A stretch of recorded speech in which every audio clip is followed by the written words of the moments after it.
Première vidéo YouTube que je tourne aujourd'hui, donc s'il vous plaît soyez gentils avec moi, hein, parce que je stresse. J'ai décidé pour cette première vidéo de répondre à vos questions concernant mon année 2019, c'est-à-dire mes voyages, l'Australie et tout ce qui s'ensuit. Donc voilà, je réponds tout de suite à vos questions. Du coup, votre première question, c'est combien de pays durant 2019 ? J'ai fait 4 pays en 2019, c'est-à-dire l'Australie, la Thaïlande, Bali 2 fois d'ailleurs, en février et en novembre, et la Nouvelle-Calédonie.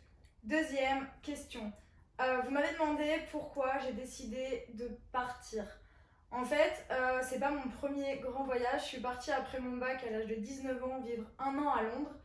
Ça s'était super bien passé. C'est d'ailleurs une ville que je recommande tellement. J'adore Londres. Et quand je suis rentrée de Londres, je me suis retrouvée à Lille pour faire mes études. Donc j'ai passé 3 ans pour une licence. Et honnêtement, pendant ces 3 ans-là, j'avais qu'une envie, c'était de partir, de voyager, je sais pas, moi j'avais envie de bouger, de découvrir le monde. Et donc quand j'ai fini ma licence B2B, je me suis dit allez, de toute façon je n'ai rien à faire, je sais pas quoi faire de ma vie, j'ai pas forcément envie de rentrer dans la vie active. C'est parti du coup, pourquoi pas aller dans un pays. Je savais pas du tout où. Au début, j'étais plus partie pour le Canada. Je sais pas, ça me branchait beaucoup. D'ailleurs, j'avais eu l'envie après mon DUT Tech de Co.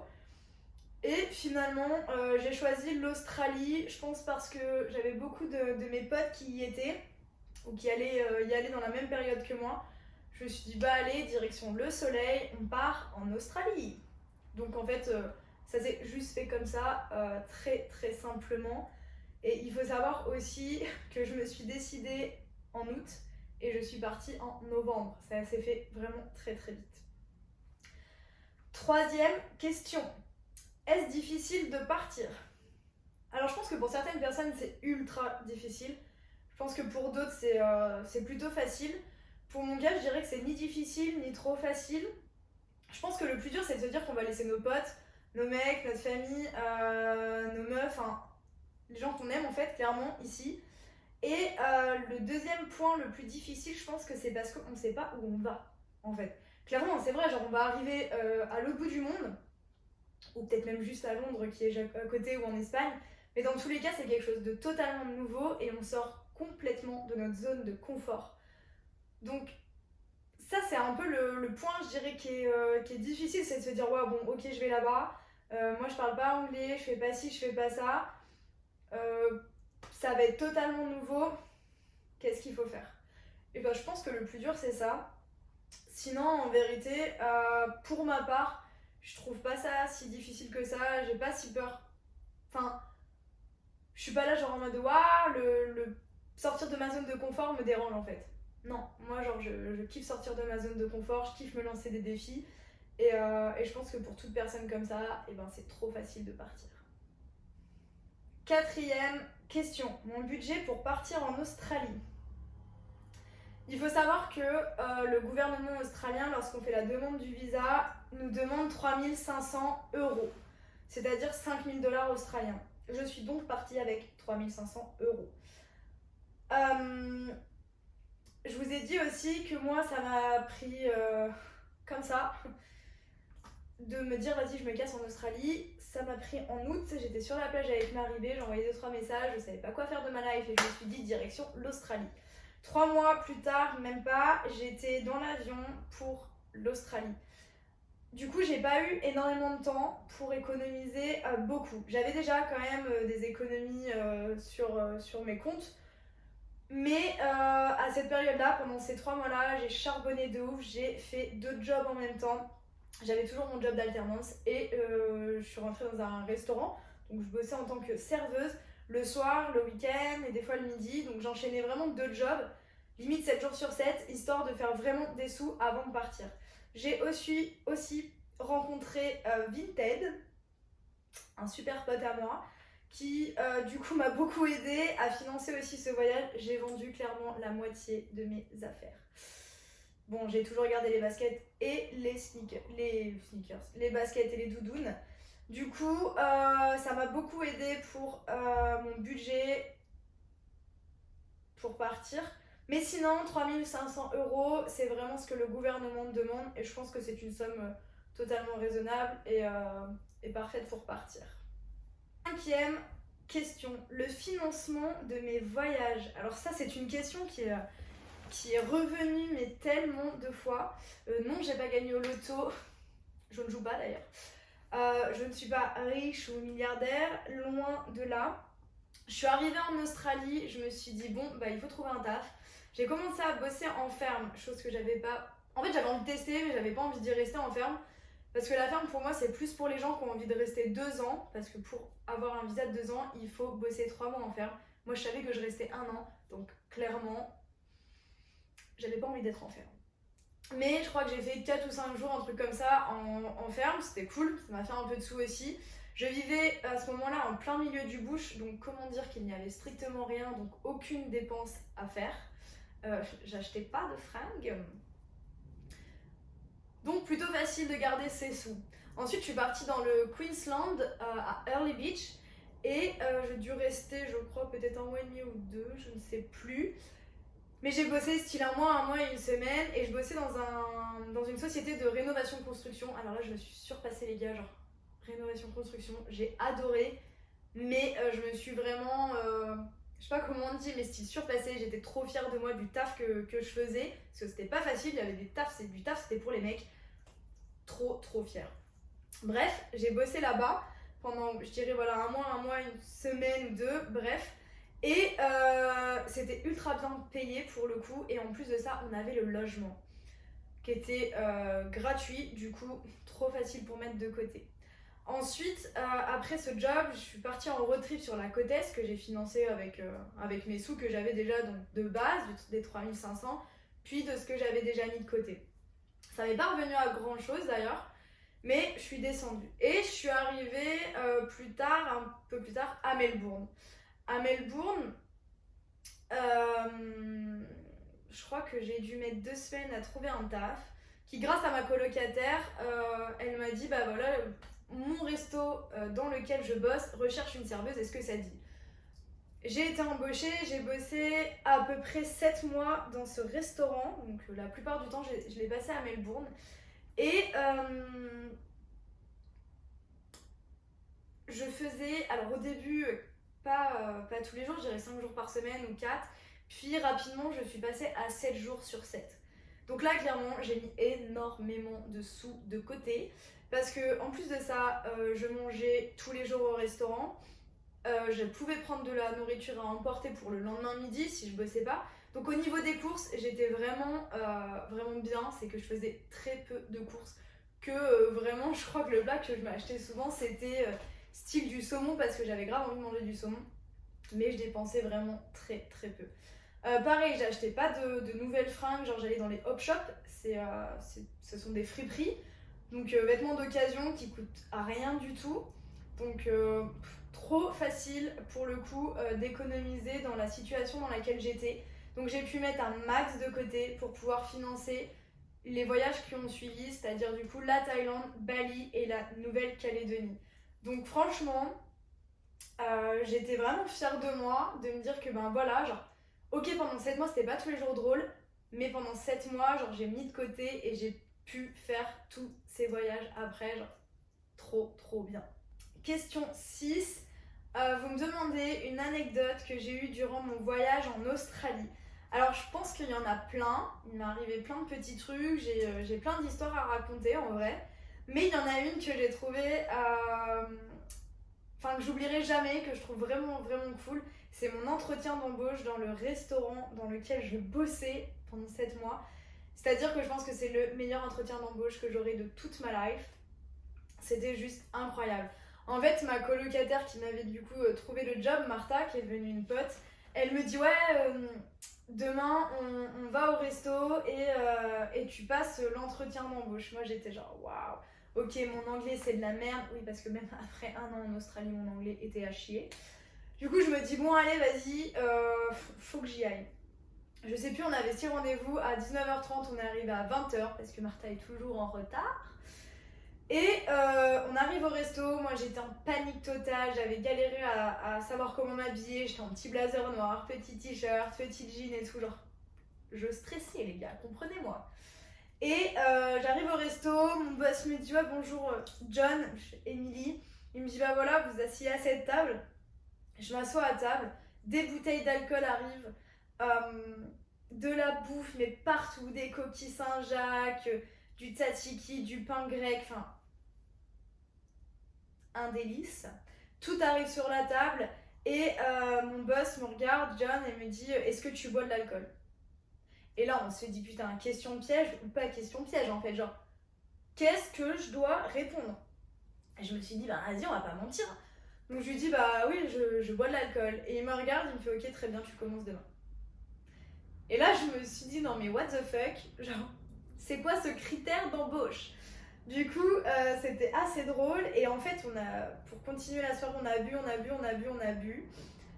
Lou et Martha du coup et moi on est partis dans des bars, on a continué de faire la fête, de boire. Je ne me souviens pas à quelle heure je suis rentrée chez moi, mais je peux vous dire une chose, c'est qu'à mon premier jour de taf qui était le lendemain, le jeudi, je n'ai jamais pu y aller. J'ai dû téléphoner pour dire que j'étais malade, en fait j'avais tellement bu la veille que voilà, j'étais pas bien du tout et résultat je ne pouvais pas aller bosser. Donc du coup je me suis excusée, je me suis dit putain il va me dire mais salut, au revoir, bye, ciao. Genre le mec il voudra plus me revoir. Et en fait il m'a dit pas de problème, tu viens vendredi. Et là je me suis dit mais sur quel boss je suis tombée. Genre trop bien, le mec enfin je sais pas en fait, trop cool tu vois. Et moi je m'en suis voulu, je me suis dit mais putain, genre Emily, qu'est-ce que tu as fait? Et en fait ça s'est super bien passé. Du coup pour moi c'est un peu l'anecdote, genre l'histoire que je me souviendrai parce que c'était vraiment drôle, genre mon entretien d'embauche, je pense que ce sera le seul de toute ma vie que je passerai de cette façon-là, quoi. Genre c'était juste à mourir de rire, très festif, en bouffe c'était délicieux et en alcool c'était incroyable. Alors là, je crois que cette question-là, c'est celle qui est revenue le plus durant toute l'année et à mon retour. Vous m'avez toutes demandé comment s'est passée et se passe la relation avec Arthur. Pour ceux qui ne savent pas qui est Arthur, Arthur c'est mon mec. Et vous m'avez toutes demandé durant cette année, genre mais est-ce que ça va avec? Comment tu gères la distance? Comment tu gères ta relation? Est-ce que tu crois que ça va marcher? Est-ce qu'à ton retour vous allez toujours être ensemble? Alors, on est toujours ensemble, donc la preuve c'est que ça a marché. C'est pas tout rose tous les jours, genre je suis pas dans la vie des bisounours, mais je pense qu'il y a ce qui a fait que ça fonctionne et que ça a fonctionné en tout cas et que ça fonctionne toujours, c'est qu'on ait confiance l'un envers l'autre. J'ai confiance en lui, je pense qu'il a confiance en moi et je pense que ça aide. Ensuite, je partais pas en Australie en ayant une relation avec lui de 2 mois. Ça faisait déjà style 1 an et demi qu'on était ensemble. Donc déjà la relation elle est quand même beaucoup plus stable que qu'une relation de 2 mois. Je pense que là-dessus on part déjà sur des facilités, sur des points positifs. En soi, je pense que ce qui est plus dur, c'est. Moi, ce qui me saoulait vraiment, c'est ce décalage horaire, c'est ce 9h ou 10h de décalage en plus que j'avais, qui fait que quand moi je me lève, et ben Arthur va se coucher. Quand moi je me couche, Arthur est au taf. Enfin, en fait, c'est vraiment difficile de pouvoir se joindre. Donc, parfois, on n'arrive pas à savoir au téléphone. Ou moi, je dois me coucher à des 3h ou 4h du matin, alors que le lendemain, je bossais. Mais des fois, bah voilà, on le fait, tant pis, genre, on veut se passer un coup de fil. Après, on s'est quand même parlé en soi tous les jours, au moins par message. Mais effectivement, c'est pas rose tous les jours, c'est pas genre trop bien d'être loin de son mec. Il y a des moments où il me manquait de ouf, où j'avais envie d'être avec lui, ne serait-ce que cinéma, Netflix, hein, tous les trucs qu'on vit ici. Mais en soi, ça s'est plutôt bien passé. Après, je pense que si on y croit, bah ça fonctionne en fait. Et moi, pour le coup, j'avais aucun doute là-dessus en soi. Genre, je sais pas, j'étais sûre en fait.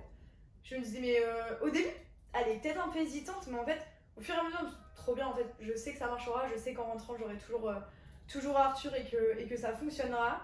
Et par contre, je me suis dit, si je pars pendant 1 an et que quand je rentre, ça fonctionne toujours, bah c'est le bon quoi. Et c'est exactement ce qui s'est passé. Genre, je suis partie il y a 1 an. Ok, entre deux, je suis rentrée, mais pendant une durée de 8 mois, pour sûr, on s'est pas vu. Et en fait, je suis rentrée et entre guillemets, rien n'a changé. Genre, c'est trop bien. Du coup, ça s'est passé de façon. Ça s'est passé. Enfin, c'était très bien. Franchement, je dirais pas que ça a été catastrophique du tout. Loin de là, effectivement, il y a eu débat, il y a eu des fois on s'est engueulé. Mais comme tous les couples, et je pense qu'on aurait eu des engueulades tout pareil si on était ensemble ici à Lille. Donc non, franchement, moi ça s'est super bien passé. Je sais que beaucoup de copines qui sont parties ou que j'ai rencontrées là-bas, d'ailleurs en couple, qui sont parties avec leur mec, sont rentrées avec et se sont séparées par la suite. Donc au final, moi je me dis, bah, je suis partie sans lui, mais je reviens et je l'ai toujours. Donc franchement, trop contente. Ensuite, vous m'avez demandé ton plus beau voyage. J'en ai pas. On me l'a encore posé ce midi d'ailleurs. Je mangeais avec une copine ce midi et elle m'a posé cette question. Genre, en fait, c'était quoi ton plus beau voyage? Bah, il y en a pas en fait. Parce que je peux pas comparer. Pour moi, c'est comparer l'incomparable. L'Australie, j'y ai passé style 9 mois et la Thaïlande 15 jours. Je peux pas comparer un pays où j'en ai passé 9 et un pays où j'en ai passé juste 15 jours. Forcément, l'Australie, bah, je le connais mieux, j'ai découvert beaucoup plus de choses. Et forcément, je dirais que dans ce cas-là, c'est l'Australie. Bah non, c'est pas du tout le cas. Donc pour moi, c'est comparer quelque chose qui est impossible à comparer. Donc je dirais que chaque pays est magnifique à sa façon. Il y a des choses belles et d'autres moins belles. Mais je sais pas, il y en a pas que je préfère en fait. Genre, j'ai adoré les 4 pays que j'ai fait. Bali, je connaissais déjà, donc c'était pas du tout une surprise. Je refaisais ce que j'avais déjà fait pour montrer à mon père. Mais il n'y a pas de préférence. Voilà, je n'ai pas de préférence. Ensuite, vous m'avez demandé aussi ce que j'ai vu de plus beau dans chaque pays. Alors ça, je peux y répondre. Je dirais que pour l'Australie, c'est les Blue Mountains. Les Blue Mountains, j'ai vraiment adoré. J'ai trouvé ça genre, je sais pas, oufissime. Du style en mode genre, on paraît si petit face à cette nature, mais gigantesque.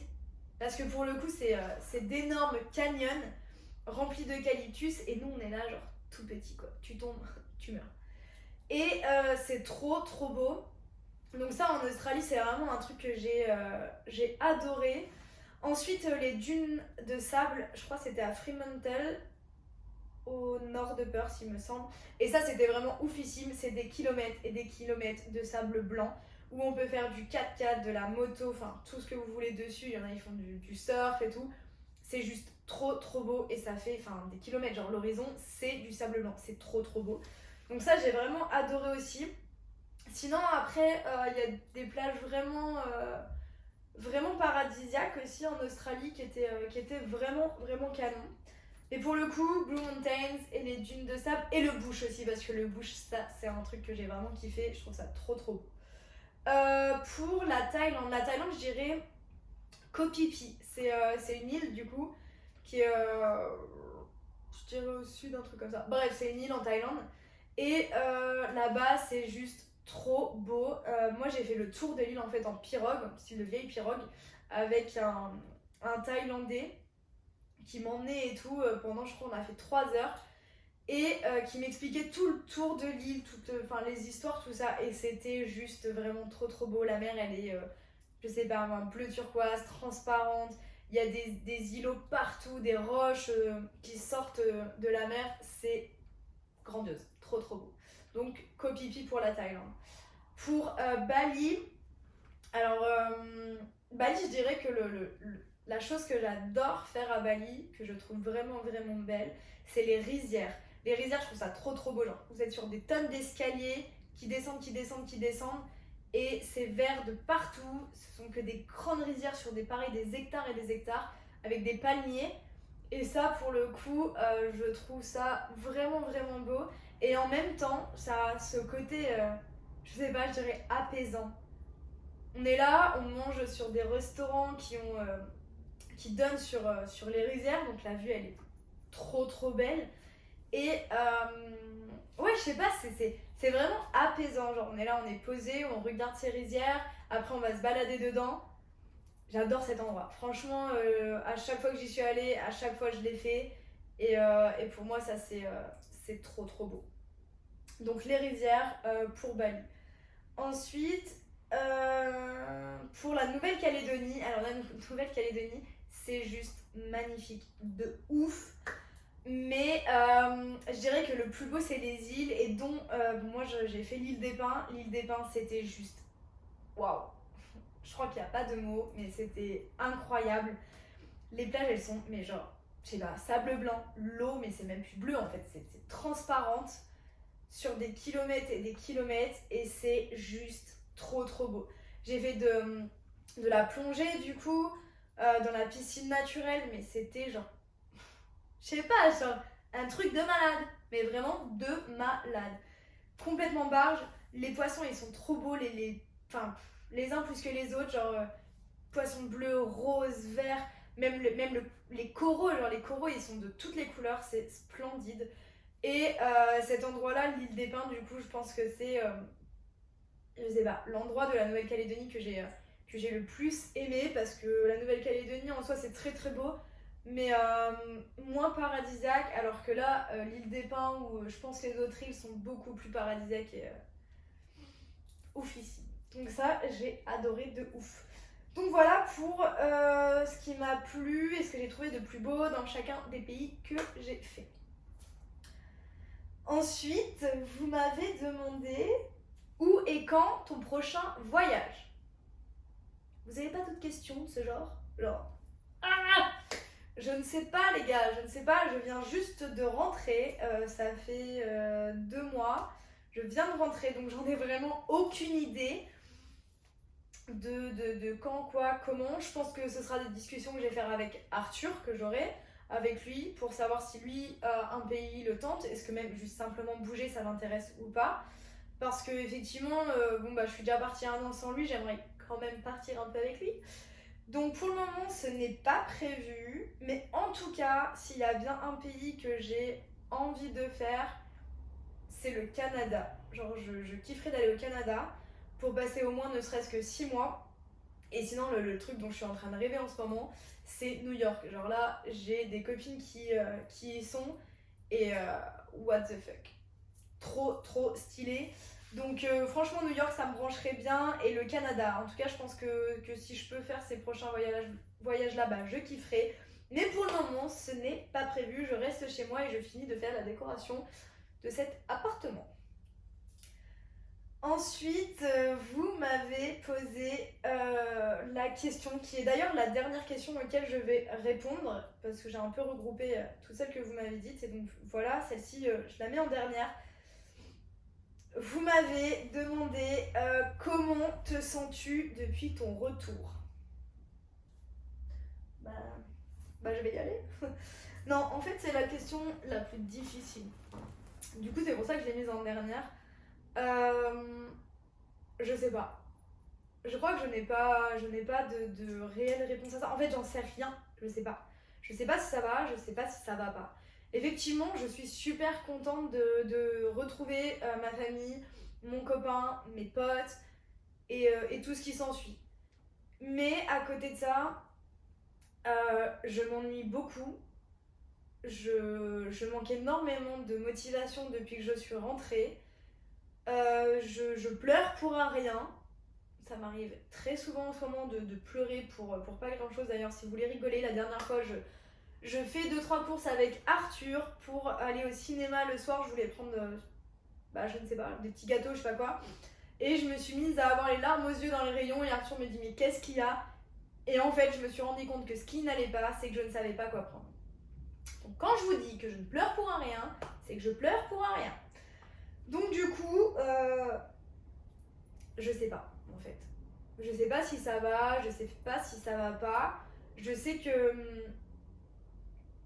que je manque beaucoup de motivation, j'ai pas envie de sortir spécialement. Je sais pas. Il y a des moments, je rêverais d'être en Australie, de retrouver mes potes Brooke et Mélissa. Et puis il y a d'autres moments où je me dis mais trop cool, je suis ici et c'est trop bien, je suis avec ma famille. Mais en même temps, c'est aussi compliqué d'être là en fait. Enfin moi je me suis dit, après mes études, allez, je pars en Australie et je fais mon voyage en Australie et trop bien. Et je verrai pendant ce voyage-là ce que je ferai en rentrant. Mais n'importe quoi en fait. Parce que toute cette année-là, je me suis pas une seule fois posé la question de ce que je ferais en rentrant. Genre strictement pas le temps d'y réfléchir. Donc j'ai pas du tout réfléchi à ça. Et au final là je suis là, je suis rentrée et je sais pas du tout ce que j'ai envie de faire. Et est-ce que par exemple, ou ce que je pourrais rêver de ma vie future, ça se fait pas comme ça. Et donc voilà, et donc je suis rentrée, je suis là, je sais pas ce que j'ai envie de faire comme taf, comme truc, enfin je ne sais pas. Et du coup ça me perturbe beaucoup aussi. Je sais pas. Voilà, c'est une question où franchement j'ai vraiment du mal à y répondre. J'ai du mal à y répondre à vous. J'ai du mal à y répondre à mon mec. J'ai du mal à y répondre à ma mère. J'ai du mal à répondre à cette question à tout le monde. Je sais pas en fait. Je sais pas si ça va. Je sais pas si ça va pas. Je me sens bien et pas bien. Et c'est ça depuis que je suis rentrée. Alors je dirais que c'est 50-50. 50 oui et 50 non. Genre oui ça va, non ça va pas. Du coup voilà, c'est la fin des 10 questions je crois. Donc n'hésitez pas, si vous avez d'autres questions, vous pouvez m'en laisser en commentaire sur cette vidéo là, sur Instagram, où vous voulez. Si vous avez des questions d'ailleurs même plus techniques, du style comment on fait son visa, combien il coûte, où loger en Australie, tout ça, et n'hésitez pas, je referai une vidéo si évidemment ça vous a plu, pour répondre à tout ça. Et sinon, voilà, soyez grave gentils avec moi. Bon, en tout cas, merci beaucoup. J'espère que j'étais pas trop chiante avec mes tu vois, tous les mots que je dis tout le temps. Du coup, voilà, je stresse en fait. J'espère que vous allez grave kiffer cette vidéo, ou en tout cas la kiffer un petit peu, ou du moins pas la détester. Et si c'est le cas que vous la détestez pas, et j'en referai d'autres. Et en tout cas, salut, salut.